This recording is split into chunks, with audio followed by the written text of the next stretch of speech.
Well, basically, I had heard about this contest, and I was looking into it to do a video. So I went and I talked to two of the competitors, and one of them was sort of in my backyard at the University of Maryland.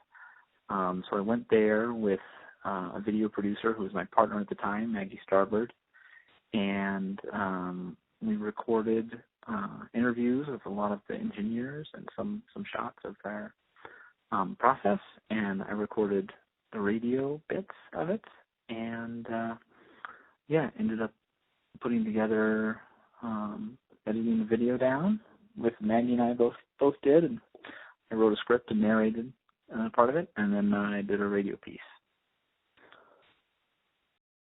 Well, it was just sort of me and Maggie, so we sat next to each other and pretty much just talked it out.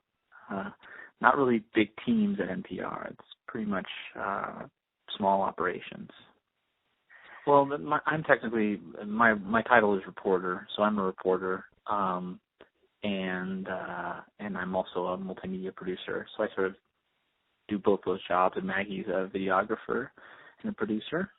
So yeah, I reported it, and she filmed shot most of it, and then we both edited it together. Well, we actually had to go a couple times because every time they would try for this record, we wanted to be there if they actually broke the record. And so, we went out, and then as you saw in the video, the craft crashed.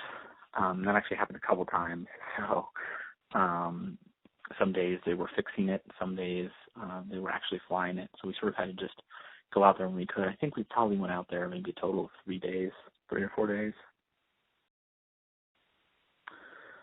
Well, we had to think about, what kind of, before we go out on any shoot, we think about what sort of things we'll see so we can sort of plan the shots that we want to get. We just shoot with 2 DSLRs, so it wasn't too much equipment. We had to coordinate and make sure we could talk to all of the competitors and the people involved, and of course the timing was a big part of it, just getting there when they were actually doing their flights.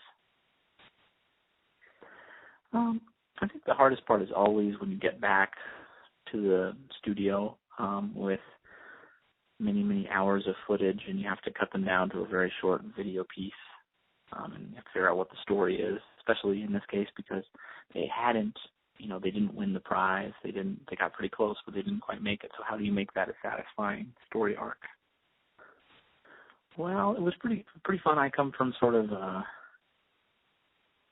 science background, and I really like talking to scientists, and especially engineers, and physics is very fun to me. So to be able to be around that excitement was pretty fun.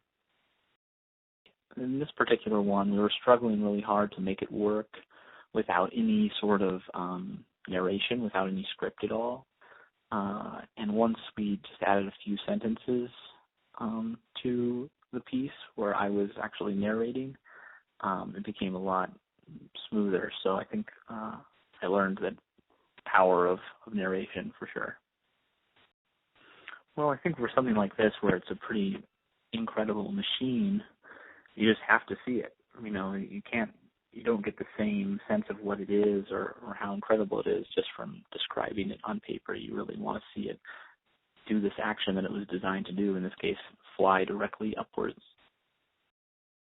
If I could do it again, there was another team up in Canada, and it would have been fun to be able to follow them as well and sort of paint it more as a competition than just an individual effort. And they had a really cool setup. They were working in a barn.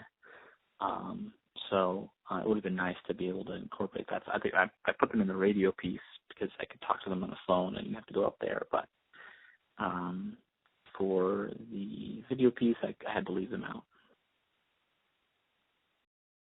Yeah, we had 2 DSLRs, and I work with, at the time we were on Final Cut Pro, I believe, and I do After Effects and Final Cut Pro, or our 2 systems. Now I'm on Premiere and Final Cut Pro. Premiere and After Effects. Well, I would say just make as many videos as you can. I think the best way to learn and to grow is just to actually try things out yourself, and don't just do the projects that are assigned to you. Go out and find videos that you'd like to make, and then make them.